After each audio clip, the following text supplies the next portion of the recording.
Vamos lá, galera. Corrigir agora o Simula Baiana, parte química feita aqui pelo QR2. Então, vamos lá para as questões do Simula Baiana. Começando aí pela questão 24, onde ele traz substâncias psicodélicas. São aquelas que de alguma forma conseguem substituir as moléculas de serotonina, blá, blá, blá, blá, blá. Legal, né? Um texto que dá para passar.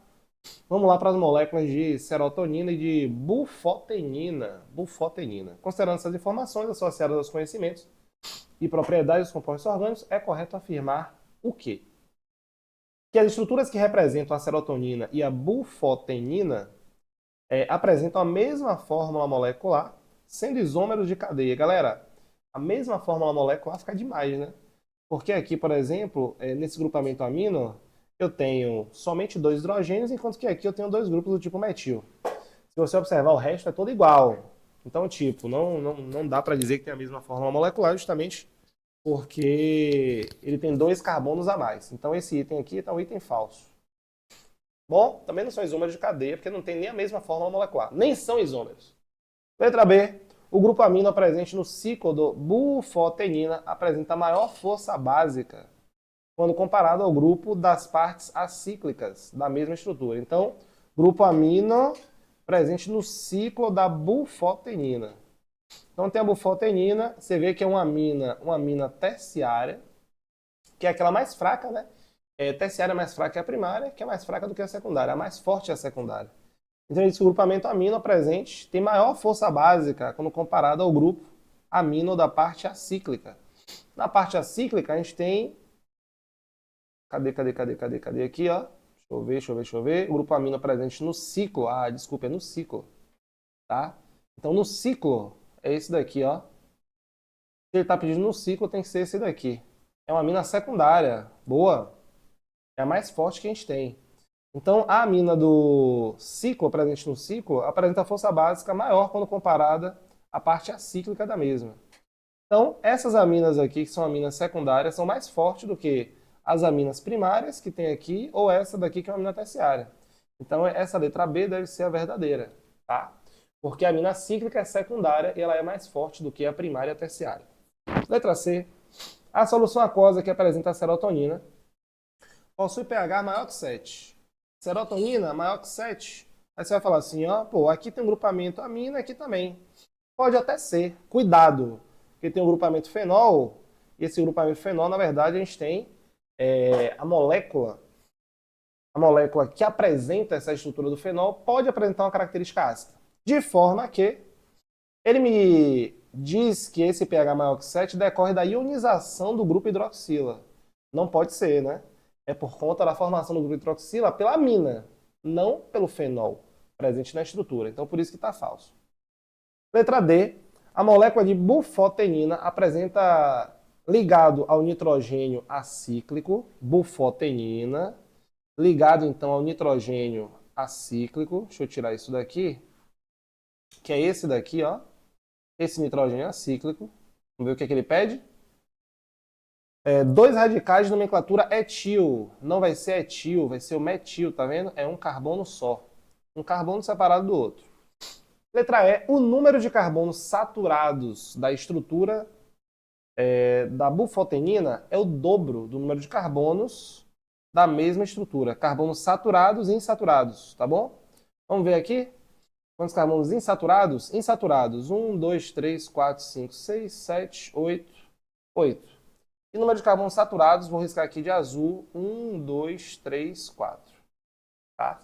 Então eu tenho 4 saturados. Ele me disse que o número de carbonos saturados é o dobro. Não é o dobro, é metade. Então por isso que está falso. Resposta da questão 24, letra C. Beleza? Tranquilo? Vamos lá, questão 25. Então 24 foi a letra C. Vamos para 25. Ele traz aqui uma reação, né? Uma reação que é entre o hidróxido de amônio, ácido nítrico, nitrato de amônio formando, né, e água. Traz as massas molares relacionadas aqui a cada uma das substâncias.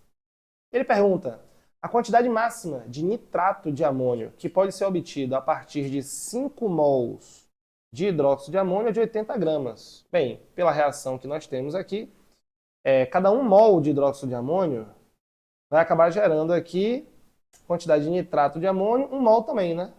A reação tá 1 mol para 1 mol para 1 mol para 1 mol. dessa forma. Então, 1 mol de hidróxido de amônio gera 1 mol de nitrato de amônio. Ele me disse que vai gerar 80 gramas. Bem, eu tenho que ver quanto é que equivale aqui esses 80 gramas, né? Esses 80 gramas aqui equivale a quanto? Mas a massa molar que ele tinha me dado era uma massa molar de 80 gramas por mol do nitrato de amônio. Mas se eu usei somente meio mol, eu vou formar somente meio mol aqui também. De forma que, em vez de gerar 80, eu vou gerar, na verdade, 40. Certo? Então essa daqui está falsa. Letra B. O nitrato de amônio é um sal produzido a partir da neutralização de 1 mol da base moderada por 1 mol de moléculas de um ácido forte.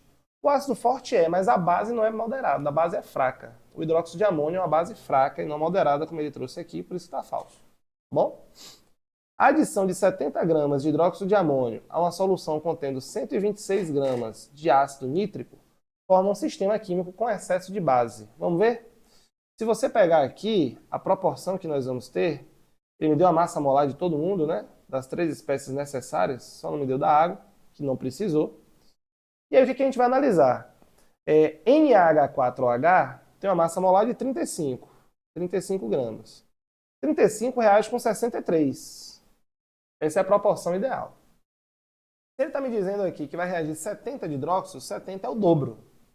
Eu tenho que botar para reagir também com o dobro do ácido, que vai ser 126. Então não tem excesso de base. Eles estão na mesma proporção, na proporção ideal. Por isso que é falso, porque eu não tenho excesso nem de um nem do outro, ok? D. O valor da quantidade de matéria, que é o número de mols, de HNO3 necessário para neutralizar completamente 10,5 gramas de hidróxido de amônio. Então, ele quer saber quanto é que eu preciso para neutralizar 10,5 gramas de hidróxido de amônio. 10,5 gramas. Vamos ver aqui hidróxido de amônio? O hidróxido de amônio, a massa molar é de 35. Para eu chegar em 10,5, eu posso multiplicar por 3, que vai me dar 105, e dividir por 10, que vai me dar 10,5. Ou seja, multiplico por 3, divido por 10. Então, a quantidade de HNO3 que eu preciso é a quantidade que eu teria. Multiplico por 3 e divido por 10. Se eu multiplicar esse valor aqui, que é 1 mol, por 3, e depois dividir isso daqui por 10, eu vou chegar em 0,3. Seria o número de mols que eu preciso. Então, para 10,5, eu preciso de 0,3 e não 0,2, como ele falou aqui, tá falso. E a letra E fala que a massa de HNO3 presente em 600 ml de uma solução de 0,5 mols por litro. Vamos fazer essa conta? Ele está me dizendo aqui que tem 0,5 mols por litro. Em 1 litro, eu vou ter 0,5 mols. E em 600 ml, que é 0,6 litros, eu vou ter X. X é igual a... Bem, basta a gente fazer essa continha, né? Para ver aí qual é a noção que eu vou ter. 0,6 é tipo assim, 6 vezes 5, 30. 30 dividido por 100. Então, na verdade, aqui eu vou ter 0,3 mols. Aí ele me pergunta assim, ó, a quantidade é de 18,9 gramas? Não sei, só multiplicando. Se 1 mol dessa substância aí, ela tem 63 gramas, né, que é o HNO3, a massa de uma solução aquosa, eu vou multiplicar aí 63 por 0,3. É a mesma coisa de multiplicar por 3 e dividir por 10. Se eu multiplicar 63 por 3, vai dar 189. 189 dividido por 10 vai dar 18,9. A resposta certa é a letra E, tá bom? Questão 25, a resposta certa é a letra E. Vamos para a questão 26.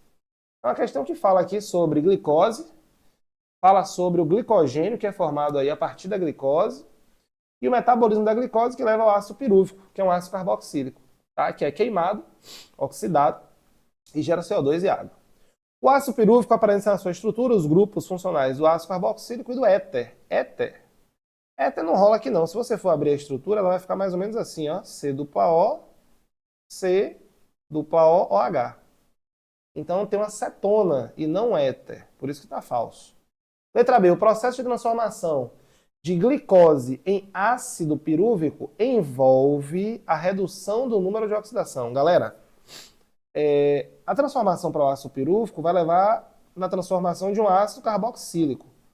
O ácido carboxílico vai ter um NOx maior, que aqui no caso vai ser mais 3, comparado a qualquer outra função que ele tem aí na glicose, que vai ser, por exemplo, uma hidroxila. Para formar o ácido carboxílico, eu parto de uma hidroxila. Então, é o máximo de oxidação, é o ácido carboxílico. E ele fala que no processo de transformação tem a redução. Não. Para formar ácido carboxílico é o final da oxidação. Não tem como eu reduzir uma espécie e formar ácido carboxílico, tá? Então tem que ser aqui oxidação, redução, tá falso. A formação de estruturas de glicogênio a partir da glicose envolve uma reação de desidratação intermolecular entre moléculas. Galera, a molécula isolada aqui de glicose, C6H12O6. O glicogênio são várias moléculas de glicose encadeadas. Só que veja, para formar ele acabou tirando água. Era H12O6, virou H10O5. Tirei moléculas de água. Quando eu tiro essas moléculas de água aí, eu estou fazendo um processo de desidratação. Por isso que a resposta certa aqui é a letra C. Tá bom? Letra D. A queima do ácido pirúvico gerando CO2 e água é considerada uma combustão completa endotérmica. Falsa, né? Não é endotérmica. É sempre exotérmica. O índice N presente na estrutura indica que esta espécie é um polímero sintético de condensação. Olha só. Não é um polímero sintético, né? A gente está falando aqui de um glicogênio que é um polímero natural. Tá? Você que gera esse polímero. Então, sintético, quando não tem na natureza, a gente produz. Por isso que está falso. Essa foi a 26. Vamos lá, a 27 foi uma questão de pilha, onde ele traz aqui os potenciais padrão de oxidação e de redução. E você percebe que, pelo potencial de redução, quem tem o maior potencial de redução acaba sendo o cádmio. O maior potencial de redução. Se ele tem maior de redução, ele vai reduzir. Se ele vai reduzir, quer dizer que ele é o cátodo. Tá? Quer dizer que o outro vai oxidar e quer dizer que o outro é o ânodo. Beleza? A diferença de potencial da pilha é de menos 0,36? Claro que é falso. O potencial de uma pilha sempre é positivo, não pode ser um valor negativo. Tá bom? O íon cádmio recebe elétrons no ânodo. O cádmio recebe elétrons no ânodo da pilha. Olha só. Como, na verdade, ele vai passar por redução, ele é o cátodo. Então, ele diz que recebe elétrons no ânodo, tá falso. O ânodo é oxidação. Tá? Ele tem que perder elétrons, por isso está falso. O polo negativo da pilha é o eletrodo onde há a entrada de elétrons. Está falso. O polo negativo é onde saem os elétrons, sempre. É como se na natureza tudo sai de onde tem mais para onde tem menos dinheiro. Pense assim. E aí, ele tem que sair do lugar que tem mais elétrons. Esse é o lugar que fica negativo. Ele vai para a parte positiva. Né? Faz sentido. Então, o polo negativo é onde há a entrada, falso, saída. A transferência de elétrons do cádmio sólido para o íon zinco não é espontânea. Olha só, aqui a gente tem um processo de redução no cádmio. Se é redução no cádmio e oxidação do zinco, os elétrons saem espontaneamente, é o que acontece numa pilha, do zinco para o cádmio. Se ele falou que os elétrons estão saindo do cádmio para o zinco, e foi o que ele dito, né, a transferência de elétrons do cádmio para o zinco não é espontânea, tá certo. Porque não é natural que aconteça isso. O natural é do zinco para o cádmio pelo potencial. A resposta D deve ser a correta da questão 27. Tá bom? Letra E. A semi-reação que ocorre no cátodo. Cátodo é uma redução. Tá? É o cádmio zinco mais 2 elétrons. Ele recebe elétrons. Tá até certa a equação. Só que o zinco, a gente viu aqui que é o ânodo, não é o cátodo. Então por isso que vai estar errado. Ok? Última, 28. Ele traz uma estrutura aqui de um tensor ativo não biodegradável, por conta das ramificações. Toda vez que tem muita ramificação, não é biodegradável. Trouxe a massa molar e vamos para cima. A porcentagem em massa do oxigênio na estrutura é de aproximadamente 26,6. Renato, como é que eu faço isso? Você pega a massa molar, 362, diz que isso daqui é 100%. Pega a massa molar do oxigênio, que ele diz que é 16, e vê que tem 3 oxigênios. Então a massa molar aqui é 48. 48 você faz X. Se você fizer essa continha aqui, 48, se eu não me engano, vai dar 13%. 13,3%. Tá? É onde a gente consegue associar aí ao oxigênio. Não é 26,6. 26,6 está sendo o dobro, por isso é falso. O ácido orgânico utilizado para a formação do tensor ativo possui maior solubilidade que a estrutura do sal. Falso. O ácido, ele pode ter aí até formar ligação de hidrogênio, mas o sal forma íon dipolo. E o íon dipolo é mais forte do que ligação de hidrogênio. Por isso que o sal ele vai ter maior solubilidade, por isso que é falso. Beleza? O enxofre, um metal da família dos calcogênios, ó, ele falou qual é a família, né? família 16, tem 6 elétrons na última camada. Utiliza todos os seus elétrons de valência na formação de ligações covalentes. Ó, se ele na verdade é da família 16, quer dizer que ele tem 6 na última camada. Ele forma uma ligação, usa 1, forma 2, usa 2. Expande a camada de valência aqui, usa mais 2 e mais 2 aqui. Ou seja, ele usa os 6. Então ele acaba realmente usando os 6 elétrons da camada de valência dele para formar ligações covalentes. Tá certo. Letra D. A estrutura do tensor ativo tem sp3, sp2 e sp. Você tem sp3 nesse tipo de carbono aqui, que só tem ligação simples. Você tem sp2 nos carbonos que tem dupla, mas você não tem sp, que seriam duas duplas no mesmo carbono. Então tá falso porque não tem sp. O número de mols de átomos de carbono presente em 7,24 gramas é de 3,8 mol. Bora ver? 7,24 gramas. 7,24 gramas devem dar 2 mols dividido por 100 aqui, né? Porque se ele tem 362, se ele vai 724 para 724, daqui para cá é vezes 2, mas ele não quer vezes 2, ele quer dividido por 100. Vezes 2 dividido por 100 é a proporção em relação à massa que ele me dá. Eu vou fazer essa mesma proporção para a quantidade de carbonos. Como assim? Aqui, ó. Se eu pegar essa molécula toda, eu vou ter aqui quantos carbonos? 1, 2, 3, 4, 5, 6, 7, 8, 9, 10, 11, 12, 13, 14, 15, 16, 17, 18, 19. Deixa eu ver se é isso aqui mesmo que ele quer. Não, 3,8 mols. Desculpa. Em relação ao número de átomos de carbono. Ele está perguntando se vai ter 3,8 mols de átomos de carbono? Bora ver. Em 1 mol dessa molécula, ou seja, 362 gramas, a quantidade de mols de carbono que eu vou ter é de 19, né? A gente contou aqui 19. São 19 mols de carbono. Porque 1 mol da molécula tem 19 átomos de carbono. Então, 1 mol vai ter 19 mols de carbono. Se ele me diz que a massa é de 7,24, eu vou pegar esse valor aqui e eu vou multiplicar ele por 2, vai me dar 38. E vou dividir ele por 100, 0,38. Esse é o número de mol de átomo de carbono que a gente tem. Ele me disse que, na verdade, é 3,8. Tá falso por conta disso daqui, ó. Então, item falso. Tá certo, galera? Essa foi a nossa prova de Química, aonde tivemos 5 questões objetivas, variando aí principalmente na parte de orgânica, inorgânica, cálculos químicos. Vamos aí para um próximo Simula Baiana, agora em setembro, onde vão aparecer outras questões, outros assuntos. E eu espero você por aqui. Valeu, um abraço.